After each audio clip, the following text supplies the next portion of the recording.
Thomas McKenna wiped the sweat from his hands for the third time that morning. He stood outside the dusty stagecoach station in Bitter Creek, Wyoming, holding a small bunch of wildflowers he'd picked before sunrise. His best shirt was clean and pressed, and he'd even trimmed his beard the night before. After 6 months of letter writing, he was finally going to meet Catherine Sullivan, the woman who'd agreed to become his wife. The September sun beat down hard on the little frontier town. Thomas watched the horizon, looking for the telltale dust cloud that meant the stagecoach was coming. His ranch wasn't much to look at yet, just a small cabin, some decent grazing land, and about 50 head of cattle. But it was honest work, and he'd been alone out there for too long. A man needed a partner to build something real.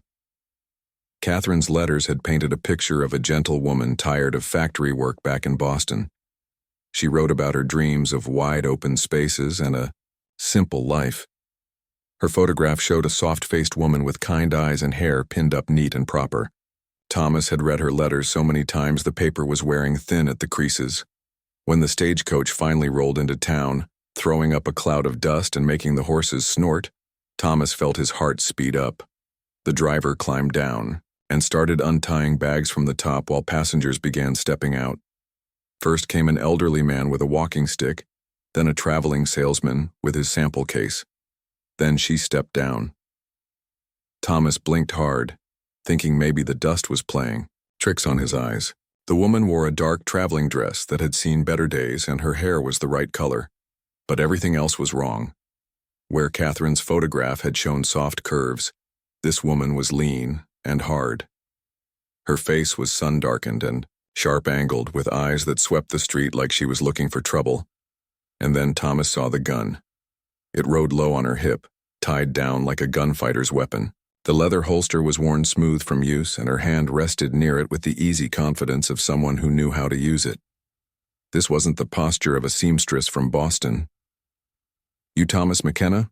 she asked, and her voice carried just a hint of an accent he couldn't place, not the crisp Boston speech he'd expected. "Yes, ma'am. You'd be Catherine Sullivan?" Thomas tried to keep the confusion out of his voice. "That's right." Her eyes met his for just a moment before scanning the street again. "You the one been writing me letters?" Something felt wrong, but Thomas couldn't put his finger on what. Maybe the photograph had been old, or maybe the hard journey west had changed her. People said the frontier could transform a person, make them tougher than they'd ever imagined. "Yes, ma'am. I brought these for you." He held out the wildflowers, feeling foolish all of a sudden. She looked at the flowers like she'd never seen such a thing before. Then something soft flickered across her face just for a second. "Thank you," she said, taking them carefully. That's real nice of you." As they walked toward his wagon, Thomas noticed more things that didn't match his expectations. Catherine moved like a cat, all quiet steps and alert awareness. Her traveling bag clinked when she shifted it, like it held more than just clothes, and when a dog came running up to sniff around them, she stepped back quick and her hand dropped toward that gun before she caught herself. "Sorry," she said when she saw him watching. "Big cities make you jumpy, I guess." But Thomas had been to Denver and Cheyenne, and he'd never seen city folks move like that. This woman moved like someone who'd spent time in dangerous places, someone who'd learned to watch her back. The woman calling herself Catherine climbed up onto the wagon seat beside him, and Thomas couldn't help but notice how she chose the side that let her see the whole street. When he clicked to the horses and they started moving, she kept looking back over her shoulder. "Something wrong?" Thomas asked. "Just making sure nobody followed the stage," she said. "You hear stories about road agents and such." That much was true enough. The territory had its share of bandits and desperados. But something about the way she said it made Thomas think she knew more about such men than any Boston seamstress should. As they rode toward his ranch, the woman beside him grew quieter. She looked out at the endless grassland and the mountains rising in the distance like she was seeing something that surprised her. The late afternoon sun painted everything golden, and for the first time since stepping off that stage, she seemed to relax just a little. "It's bigger than I thought it would be," she said, and her voice was softer now. "All this space gets to some people," Thomas said. Makes them feel small. Others say it makes them feel free. She turned to look at him then. Really look at him like she was trying to figure something out. Which one are you? Free, Thomas said without hesitation. Always felt like I could breathe out here. Something in her expression shifted, and for a moment he glimpsed the woman who might have written those gentle letters. But then a hawk cried overhead and she tensed up again, her hand moving toward her weapon. What Thomas didn't know was that the real Catherine Sullivan lay buried in a Denver cemetery, dead from fever 3 weeks earlier. The woman beside him was Elena Vasquez, half Mexican and all dangerous, running from a bank robbery gone wrong in Colorado. She'd found Catherine's belongings in a boarding house and seen a chance to disappear into a new life. Elena had never planned to stay long in this deception, just long enough for the bounty hunters to lose her trail, maybe through the winter. Then she'd take what she could and vanish again. She'd done it before, slipping in and out of identities like changing clothes. But as the wagon rolled toward Thomas McKenna's ranch, something unexpected happened. This earnest cowboy with his wildflowers and clean shirt stirred something in her she'd thought was long dead. The way he'd offered her those flowers, like she was something precious. The way he talked about feeling free under the big sky, Elena had forgotten what it felt like to be treated with simple kindness. When they reached the ranch, Thomas helped her down from the wagon with careful politeness. His cabin was small but neat, with window boxes full of wildflowers and curtains in the windows. He'd clearly tried to make it welcoming for a woman. "It's not much yet," Thomas said, suddenly shy. "But I figured we could build it up together, make it into something real nice." Elena looked at the little homestead, at this man who spoke of building a future together, and felt something crack open inside her chest. She'd spent so many years running, fighting, surviving by her wits and her gun. She'd forgotten that some people still believed in gentle things like wildflowers and curtains and building something together. "It's real nice," she heard herself say, and meant it.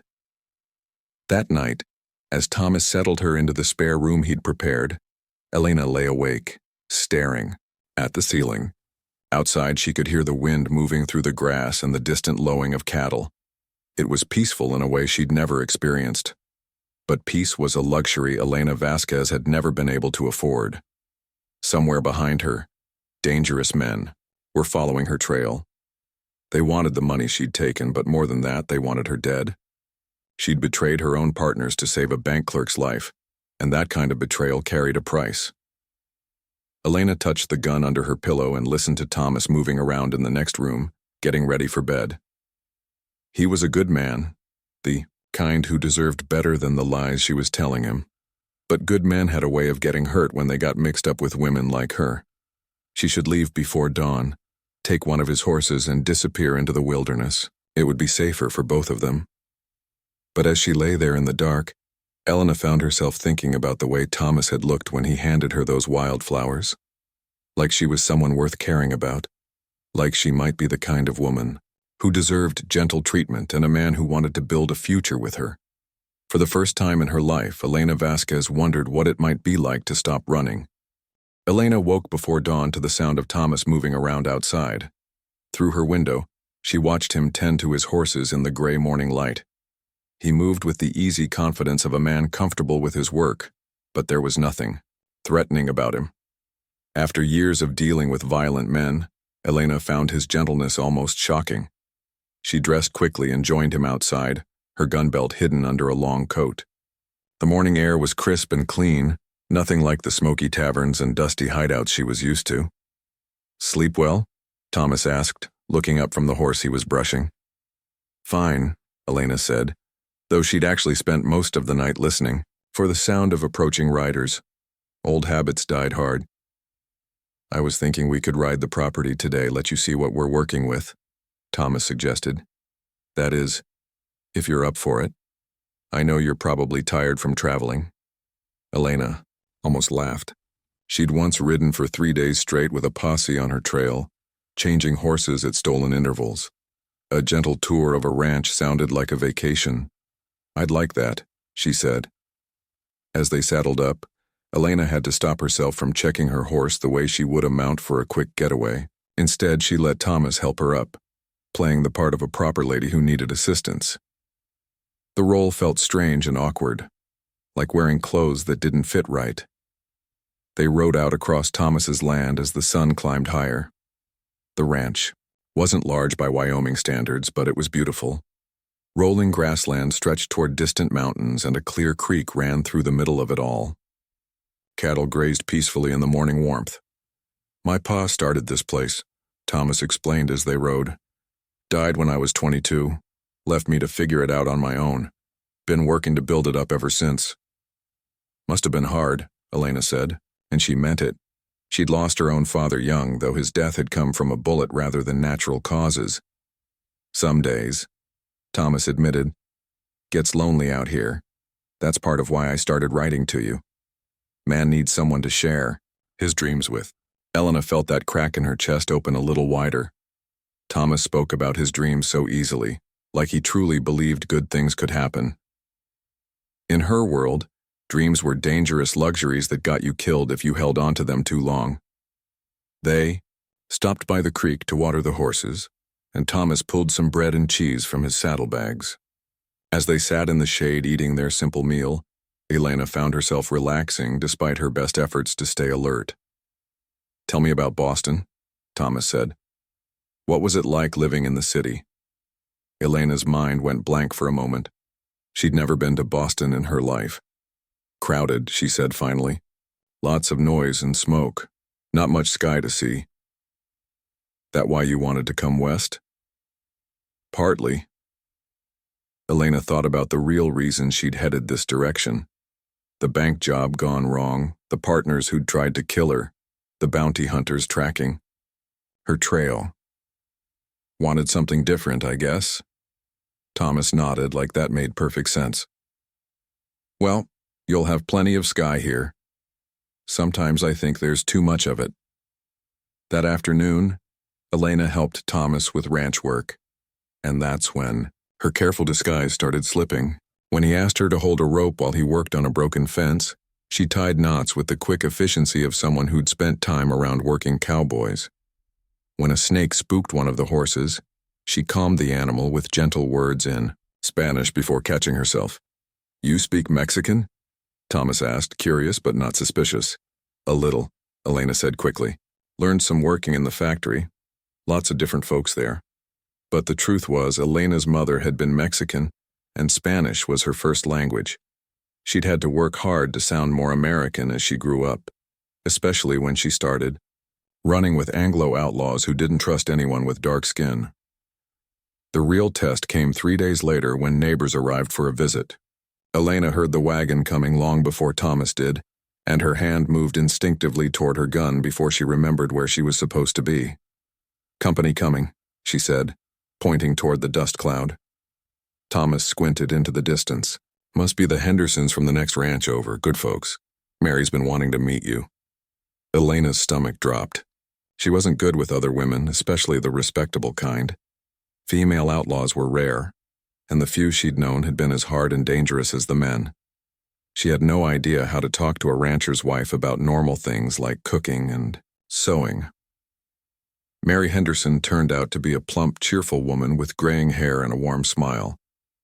She climbed down from the wagon with a covered dish in her hands and a determined look in her eye.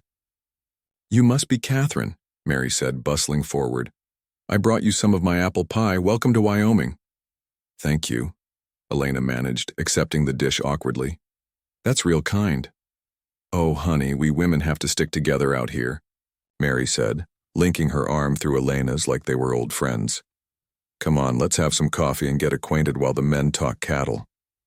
Elena found herself swept into Thomas's kitchen, listening to Mary chatter about neighbors and local gossip.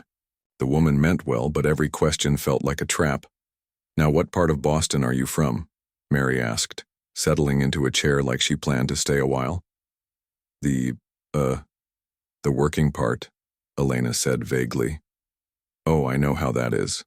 I grew a poor myself back in Ohio. What factory did you work in?"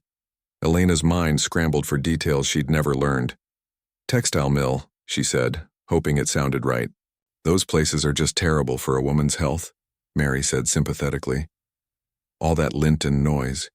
You must be so glad to be out here in the fresh air." "Yes, ma'am."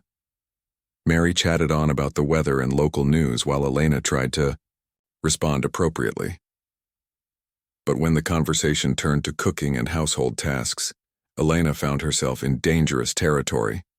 "I hope Thomas has been eating better since you arrived," Mary said. "That man lives on beans and bacon when he's on his own. Do you have a good recipe for bread? Mine never turns out quite right." Elena had never baked bread in her life. She'd lived on whatever she could find, steal, or buy in saloons. "I'm still learning," she said carefully. "Thomas has been real patient with me." "Oh, bless his heart. Well, I'll have to share some recipes with you. Cooking for ranch hands takes some getting used to."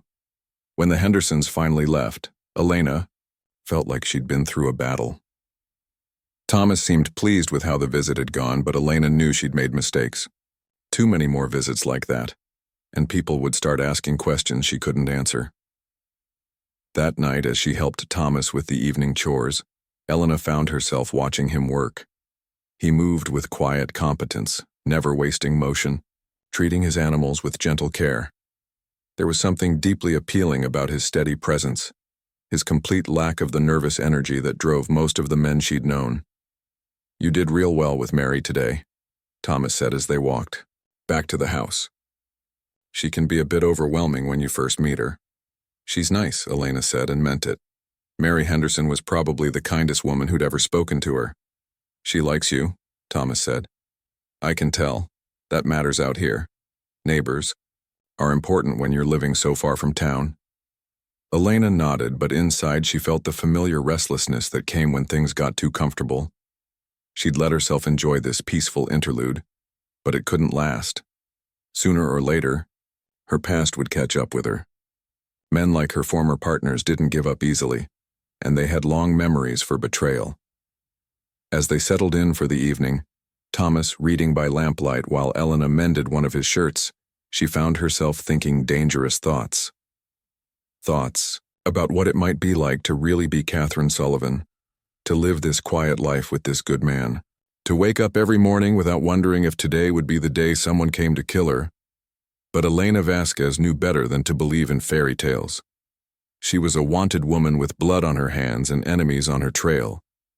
No amount of wildflowers and apple pie could change that. Still, as she sat in the warm lamplight listening to Thomas breathe, Elena allowed herself to pretend, just for a little while, that she was the kind of woman who deserved a happy ending. Winter came early to Wyoming that year, trapping Elena and Thomas together in their small cabin for weeks at a time. The first big storm hit in late October, bringing 3 feet of snow and winds that howled like angry spirits around the house. Elena had never experienced anything like it. "This is just the beginning," Thomas said, banking the fire for the night. "We'll likely be snowed in until spring." In her old life, being trapped anywhere for months would have meant certain death. But here with Thomas, Elena found herself settling into a routine that felt almost normal. They worked together to care for the animals, taking turns breaking ice on the water troughs and carrying hay to the cattle huddled near the barn. Elena's careful disguise continued to slip away bit by bit. When wolves threatened the livestock, one night, she grabbed her rifle without thinking and put 3 shots exactly where they needed to go, dropping 2 wolves before Thomas could even get his boots on. "Where'd you learn to shoot like that?" Thomas asked, staring at her in amazement. "My daddy taught me," Elena said, which was partly true. Her father had taught her to shoot before the drinking and gambling had killed him. What she didn't mention was all the practice she'd gotten since then, in situations where missing meant dying. "Remind me never to get on your bad side," Thomas said with a grin that made Elena's heart do strange things. As the weeks passed, they grew closer in ways Elena had never expected. Thomas told her about his dreams of expanding the ranch, maybe raising horses alongside the cattle. He spoke of wanting children someday, a family to fill the quiet spaces of the big country. Elena found herself sharing carefully edited versions of her own past. She told him about growing up poor, about losing her parents young, about learning to take care of herself in a hard world. Thomas listened without judgment, his eyes soft with understanding. "Must have been lonely," he said one night as they sat by the fire. "Was," Elena admitted. "Didn't know it at the time, but it was."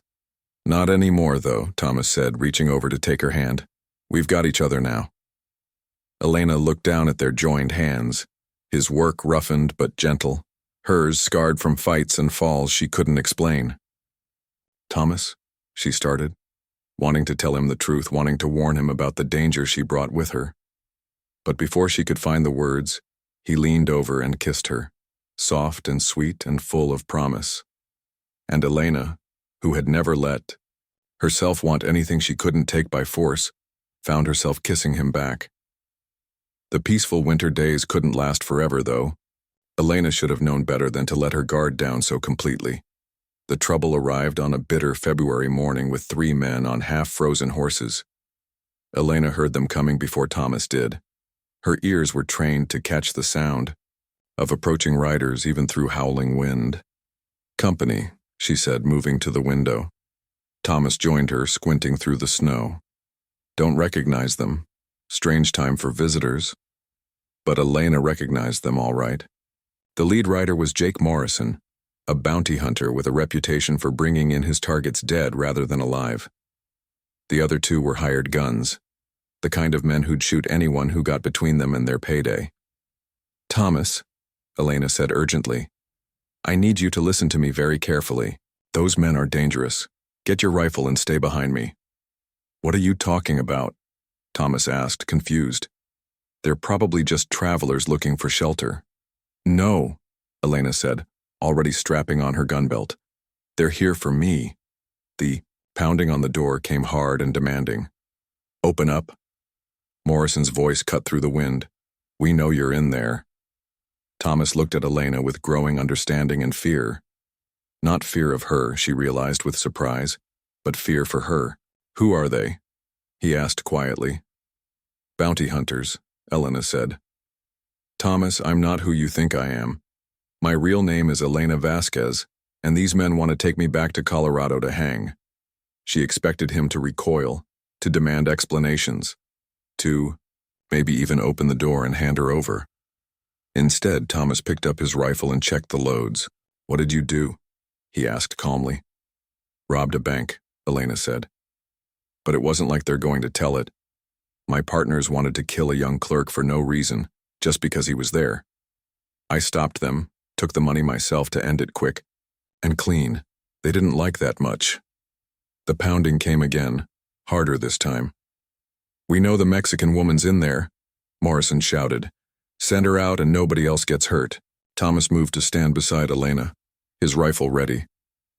"Well," he said quietly, "I reckon they'll have to go through both of us." Elena stared at him. "You don't understand. They'll kill you just for standing with me." "Then I guess we better not. Let them," Thomas said with a grim smile. The attack came fast and brutal. Morrison kicked in the door while his men circled around to the back of the house. Elena was ready for them. She'd been expecting this moment for months. Her first shot took Morrison in the shoulder, spinning him around and sending him stumbling back into the snow. The second bounty hunter rushed through the doorway and Elena put a bullet center mass, dropping him before he could raise his own weapon.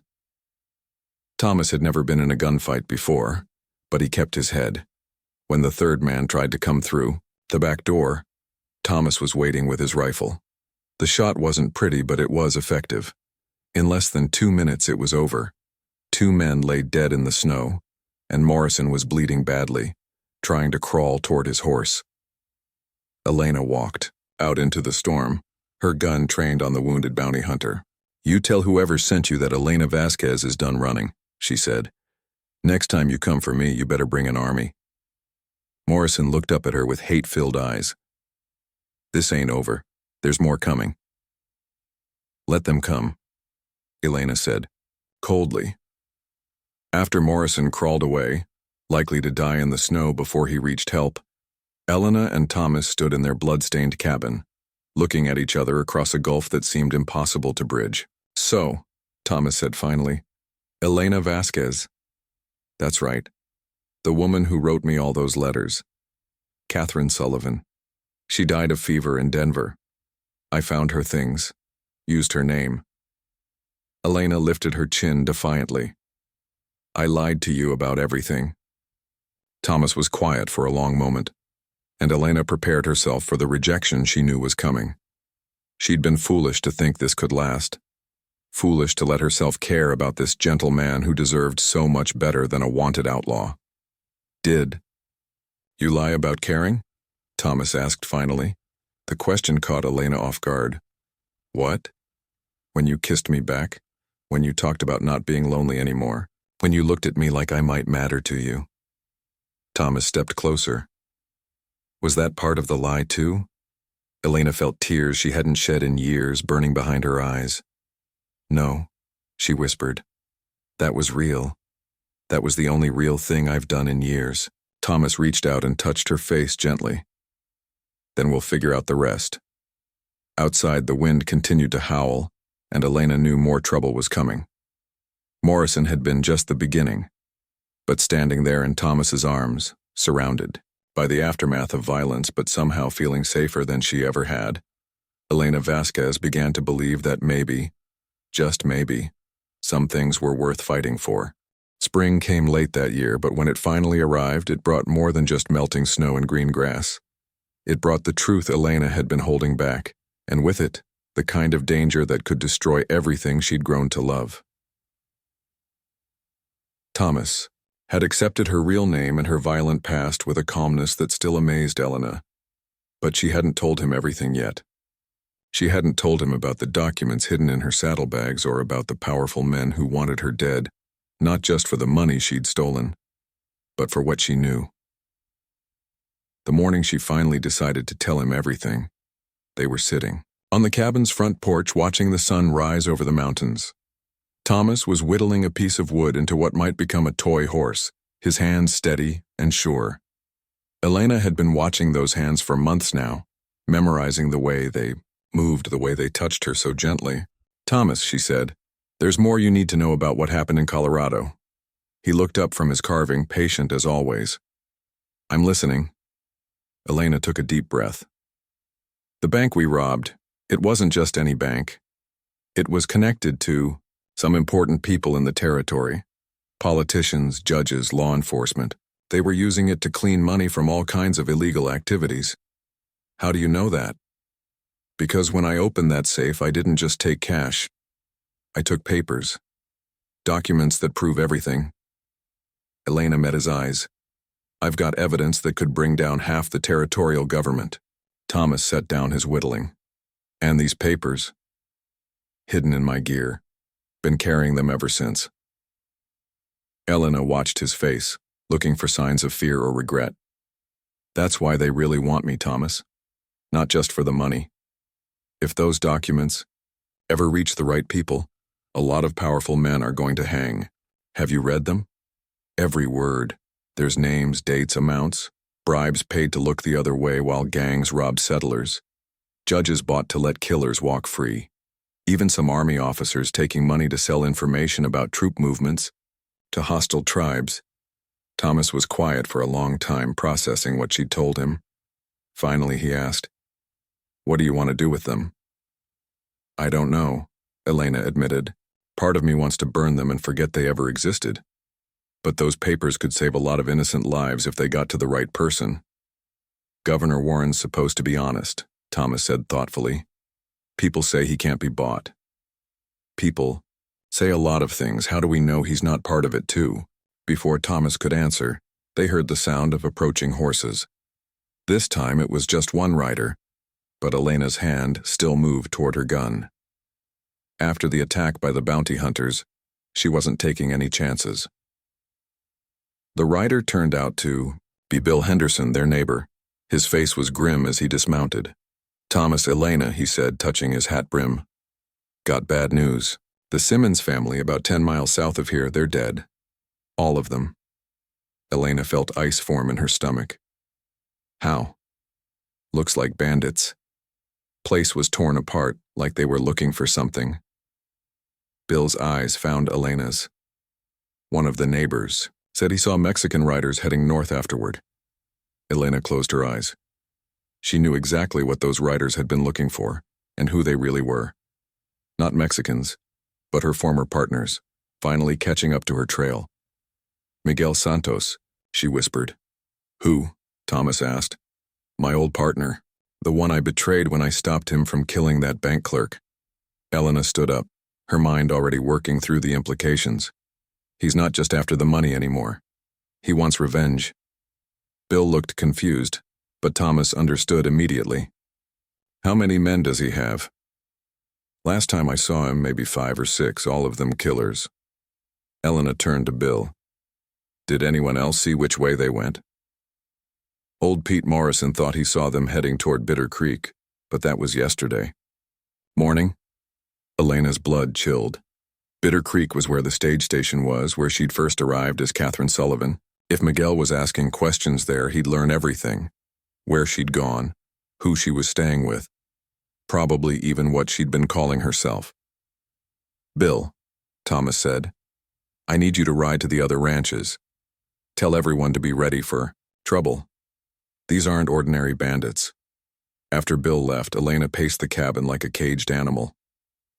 "I should go," she said. "Pack up and ride out tonight. If I'm not here, maybe he'll follow my trail and leave you alone." "Like hell," Thomas said firmly. "You're not facing this alone. You don't understand what kind of man Miguel Santos is. He's not like those bounty hunters. He's pure poison, and he enjoys hurting people." Elena stopped pacing and looked at Thomas. "The things he did to people who crossed him. I can't let that happen to you." "It won't," Thomas said, checking his rifle. "We'll be ready for him." But Elena knew they wouldn't be ready. Miguel Santos didn't attack head-on like the bounty hunters. Had he was smart and patient and cruel, he'd wait until he could hurt her in the worst possible way. That night, Elena lay awake listening to every sound outside. The wind in the grass, an owl calling, the distant howl of a coyote. Any of those sounds could be hiding the approach of dangerous men. Around midnight, she heard something that made her blood freeze. A whistle, low and melodic, coming from somewhere near the barn. It was a signal she recognized, one Miguel used to use when they were planning jobs together. Elena slipped out of bed and grabbed her gun, moving silently to the window. In the moonlight, she could see shadowy figures moving between the outbuildings. 4 of them, maybe 5, positioning themselves around the cabin. She woke Thomas with a hand over his mouth. When his eyes opened, she pointed toward the window and whispered, "They're here." Thomas nodded and reached for his rifle, his movements careful and quiet. They'd talked about this possibility, planned for it as much as they could. But planning and doing were 2 different things. The attack, when it came, was nothing like the direct assault of the bounty hunters.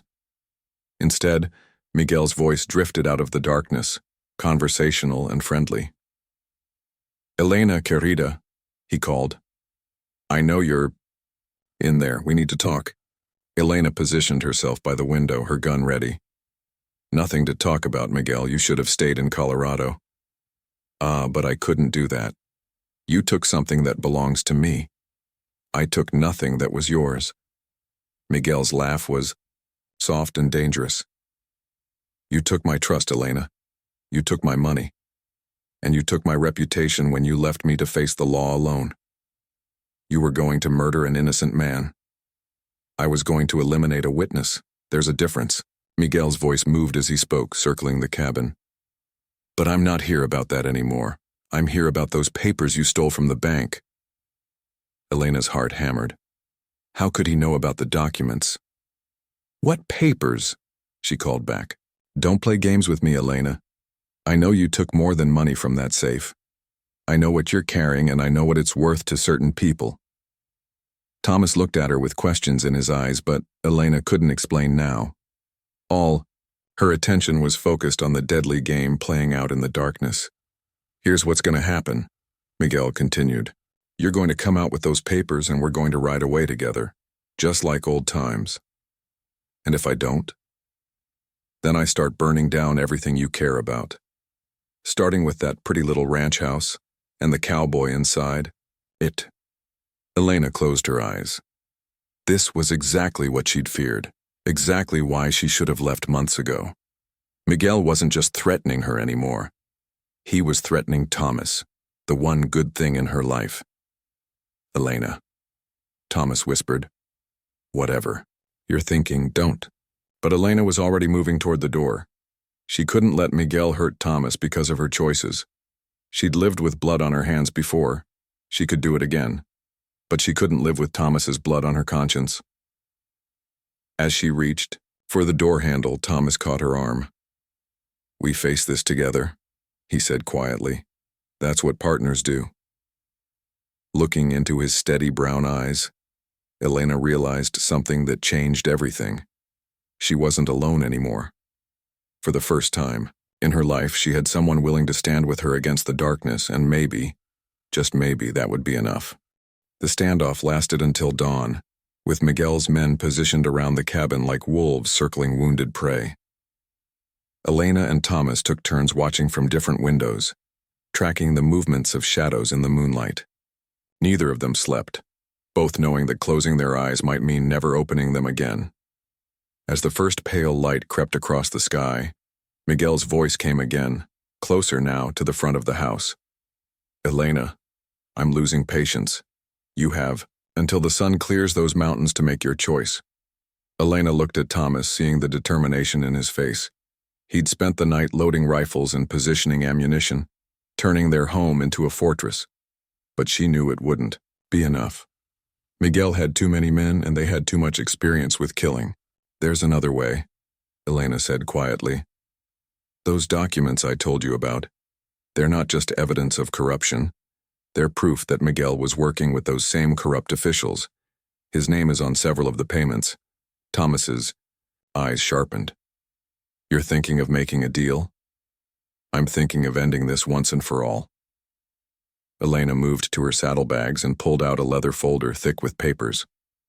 These documents don't just implicate territorial officials. They prove Miguel Santos has been on the government payroll for years, getting paid to eliminate people who threatened their operation. Will that be enough to get you a pardon? Maybe, if we can get them to the right person. Elena looked out the window at the lightening sky. But first we have to survive the next hour. Miguel's patience finally ran out as the sun topped the mountains. The attack came fast and vicious, but not from the direction Elena expected. Instead of rushing the front door, Miguel sent 2 men to set fire to the barn while the others provided, covering fire from hidden positions. They're burning us out, Thomas said, watching smoke rise from the hay in the barn. Elena cursed in Spanish. Miguel was forcing their hand, making them choose between staying trapped in the cabin or coming out to fight on his terms. The cattle were already panicking, milling around in confusion as flames spread through their shelter. We can't let the fire reach the house, Thomas said. All our winter feed is in that barn. Elena knew what he was thinking. Without that hay, the cattle wouldn't survive another hard winter. Everything Thomas had worked for would be lost, even if they survived the next few hours. Cover me, Elena said, checking her ammunition. I'm going to work my way around to the back of the barn. If I can get close enough, maybe I can pick off 1 or 2 of them. Too dangerous, Thomas protested. They'll be watching for exactly that. Then we create a distraction.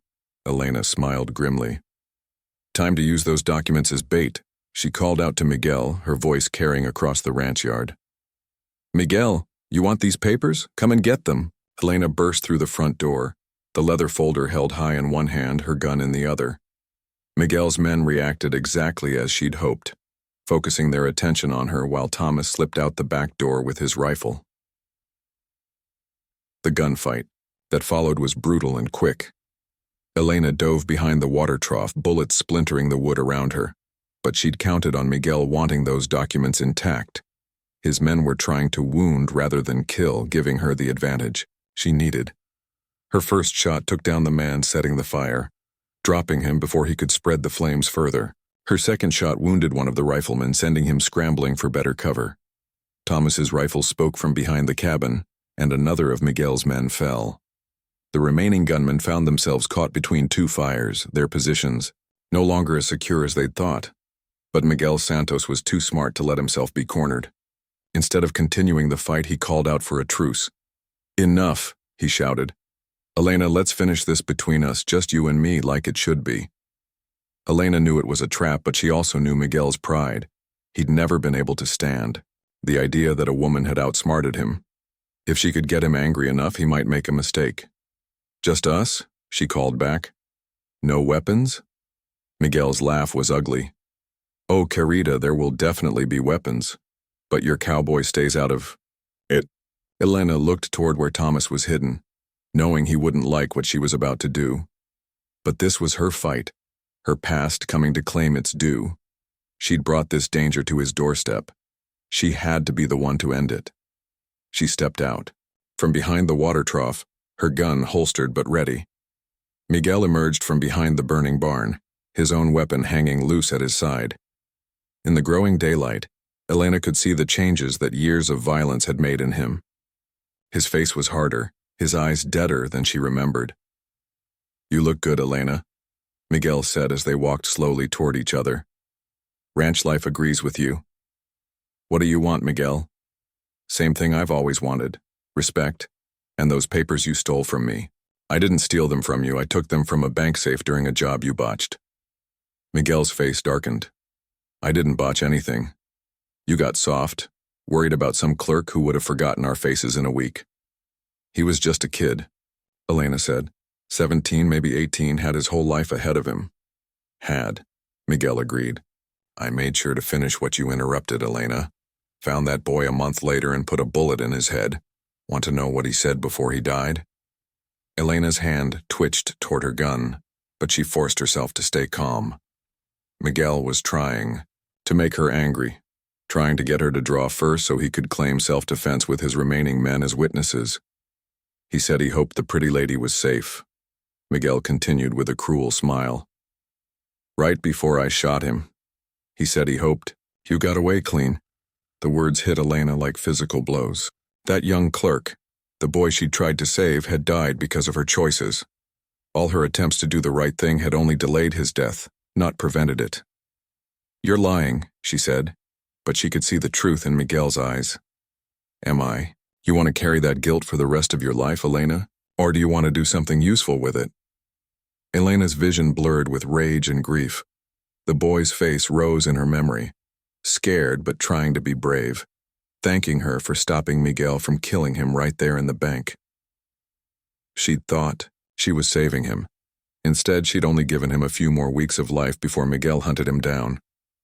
Draw, she whispered. Miguel's grin widened. What's that, Carita? I said draw, you murdering piece of garbage.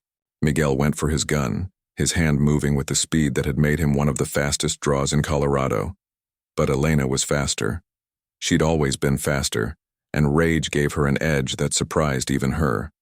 Her bullet took Miguel's center mass, spinning him around. His own shot went wild, kicking up dirt yards from where she stood.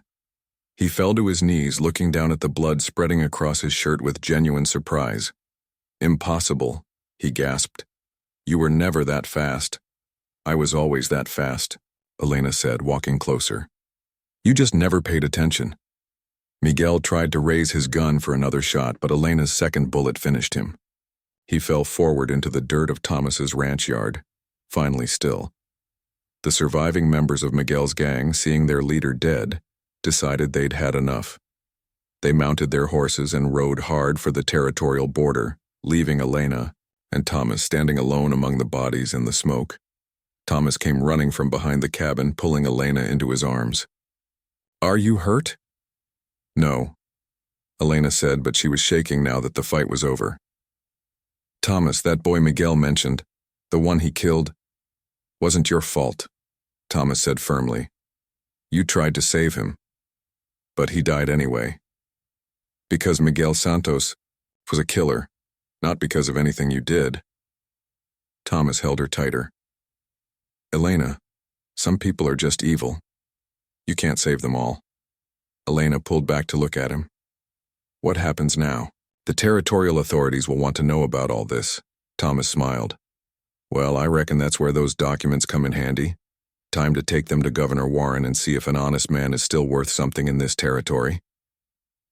3 weeks later, Elena and Thomas rode into Cheyenne with the leather folder that would change everything. Governor Warren listened to their story with growing amazement, studying the documents with the eye of a man who understood their implications. "This evidence will allow us to clean house from top to bottom," Warren said finally. "Mrs. What name would you prefer I use?" Elena looked at Thomas, then back at the governor. "Elena McKenna," she said. "I'm Thomas's wife now, legal and proper." Warren smiled. "Well, Mrs. McKenna, in recognition of your service to the territory and the courage you've shown in bringing these criminals to justice, I'm prepared to offer you a full pardon for any past offenses." "Just like that?" Elena asked, hardly daring to believe it. "Just like that. Wyoming needs people like you, people willing to stand up for what's right, even when it's dangerous." They rode back to their ranch as husband and wife, legally married and legally free. The corruption network Elena's documents had exposed was systematically dismantled over the following months. 6 territorial officials were arrested, and dozens of criminal operations were shut down. Elena kept her skills sharp, but used them now to help their neighbors deal with rustlers and claim jumpers. Word spread that the McKenna Ranch was a place where people running from their past could find honest work and a fresh start, as long as they were willing to leave their old ways behind.